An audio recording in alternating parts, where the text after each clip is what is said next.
Those are the words former President Trump used at a fundraiser in New Jersey last night after he was charged in Florida. So despite the charges, the former president moving forward now with his campaign. So joining us to talk about this is political analyst Morgan Peckma. So Morgan, good to see you this morning. Good morning. A lot to talk about, a lot to unpack, but I want to kind of zero in on last night's rally. Who was in court yesterday, the former president in Florida, flew right back to Bedminster, New Jersey, claiming this was a witch hunt, and then he had the right to take the sensitive documents to Mar-a-Lago, right? We've heard the term witch hunt before, but what do you make of his comments of having the right to take those documents? Well, obviously, he's trying to establish his defense. I mean, he's kind of waffled on this issue about whether he could declassify documents unilaterally, whether he has declassified them, but certainly he's trying to prepare his defense. Yeah.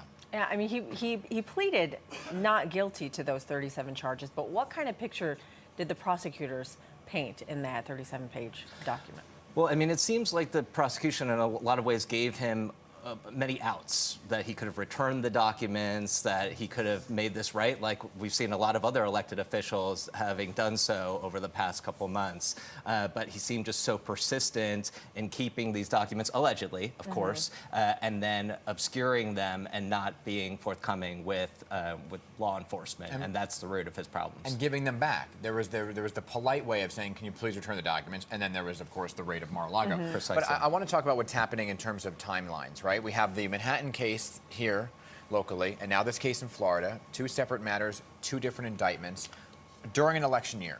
Front runner for the Republican nomination. What's the likelihood that he's going to try to delay in hopes that he would win and become president? Well, certainly this federal case has a longer timeline than the New York case, but certainly delaying is to his advantage, particularly this federal case, which is much more serious than the charges that he's seeing in New York. But at the same time, we've seen that politically this has been a boon for him, at least with the Republican electorate. And so having this specter of what he has dubbed a witch hunt surrounding him has also benefited him and kept the rest of the field behind him. But if he were to win the presidency, correct, could he pardon himself? What's the delay tactic of becoming president again? I mean, theoretically, I believe he could pardon himself. I mean, this is complete undiscovered country for us all. And also, what happens if another Republican is elected? There's going to be a lot of pressure on that president to pardon Donald Trump, right? So this is all unprecedented in American history, but we know that Donald Trump, at least from his past behavior, will use the full power of his office for his own benefit, and I can't imagine him not using, if he has the pardon power, and that will be tested by the U.S. Supreme Court, I'm sure, to extricate himself from any charges. I mean, it looks like he has a long legal road ahead of him. So why is he still having such a hard time putting together his legal team?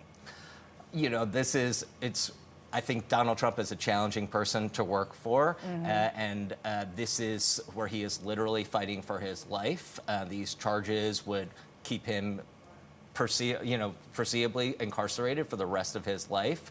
And so I imagine that that's a very temperamental dynamic behind closed doors with his legal team. Obviously, we were talking about how the former president remained defiant right after the court appearance. I want to take a listen to what he had to say and then get your reaction. I am the only one that can save this nation because you know they're not coming after me, they're coming after you, and I just happen to be standing in their way, and I will never be moving. On November 5th, 2024, justice will be done. We will take back our country, and we will make America great again. What's the tactic here? This is what we saw in Manhattan, too, right, after the indictment, which is go to court, have the court appearance, plead not guilty, and then have this kind of big rally. He did it at Mar-a-Lago, and now he's doing it at Bedminster. Yeah, this is, it's to distract attention from the charges, again, to frame them through this narrative that he's being persecuted, his supporters are being persecuted, and to rile them up to rally to his side. And it's been pretty effective, as we've seen from the polling numbers. That being said, you know, he has a mathematical problem with the electorate. We know that he didn't get enough votes to win last time around, and it's hard to imagine a scenario where this is growing the number of people who are going to turn out for him. You know, Republicans, at least a sliver of Republicans are increasingly alienated from the former president. This is not getting independents to defect to his side, and it's been consistently animating for Democrats to come out against him. And so, although he's well positioned to win the primary, it seems like it will be even more difficult for him to succeed in a general election. What about with E. Jean Carroll? She amended her defamation lawsuit. Will that affect his campaign at all, you think? I don't think it will affect his campaign, but it is illustrative of his character, right? He's found culpable for defaming E. Jean Carroll, and then what does he do? Like right afterwards, he continues to defame her, as it appears, as the courts have defined.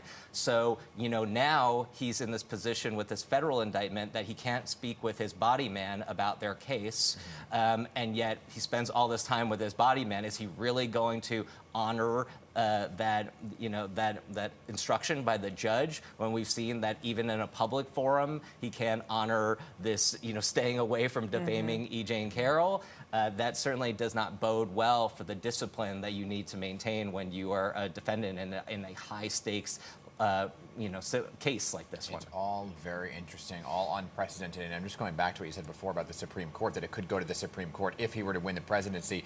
And it's the Supreme Court that he really had a big part in shifting, right? Putting his nominees onto the Supreme Court. Absolutely. We'll see how all this plays out. Morgan, good to have you in your analysis as always. Yeah, wild times. Wild times for Just to history say books. the least. And it's his birthday. And it's his birthday. Yes.